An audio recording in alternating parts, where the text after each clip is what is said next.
নির্মাতা রায়হান রাফি আগেই পূর্বাভাস দিয়েছেন, আজ বাংলার আকাশে বাতাসে এক ভয়ঙ্কর তুফানি ঝড়ের সম্ভাবনা দেখা দিয়েছে। সেই ঝড়েরই দেখা মিলল সন্ধ্যা নামার আগেই। সুপারস্টার শাকিব খানকে নিয়ে নির্মিত তুফান সিনেমার প্রথম ট্রিজার মুক্তি পেয়েছে, যেখানে রীতিমতো ঝড় তুলেছেন শাকিব। দেশের এই মেগাস্টারকে এর আগে কখনোই এমন প্রকাশ্যী রূপে দেখেননি তার ভক্তরা। 1 মিনিট 21 সেকেন্ডের সেই ভিডিওতে হাতে এন্ট্রি নেন শাকিব।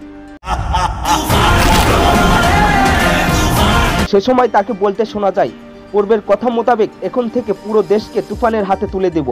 সে যা চাইবে পাইবে, যা করিতে চাইবে করিবে। তাহাকে কোনো কিছুতেই বাধা দেওয়ার এখতিয়ার কেউ রাখে না। আর এরপরে সবকিছু তছনছ করে ফেলে দেয় শাকিব খান। আর এখানে শেষ নয়, ভিডিওতে দেখা মিলে জনপ্রিয় অভিনেতা চঞ্চল চৌধুরী। তার সেই বিখ্যাত সংলাপের অট্টহাসি দিয়ে বলতে শোনা যায়, তুফান খুব ভয় পাইছি রে। মাত্র 81 সেকেন্ডের সেই ভিডিও যেন সামাজিক যোগাযোগ মাধ্যমেও ঝড় তুলে যাচ্ছে। অনেকেই বলছেন যেন বলিউড কিংবা দক্ষিণী সিনেমার ট্রিজার তুফান।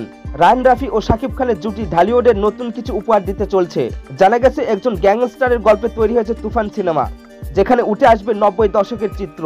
তো দর্শক, শাকিব খানের তুফান সিনেমার ট্রিজার দেখে আপনার কেমন লেগেছে কমেন্টস করে জানিয়ে দিন। ভিডিওটি ভালো লাগলে লাইক দিয়ে চ্যানেলটি সাবস্ক্রাইব করুন।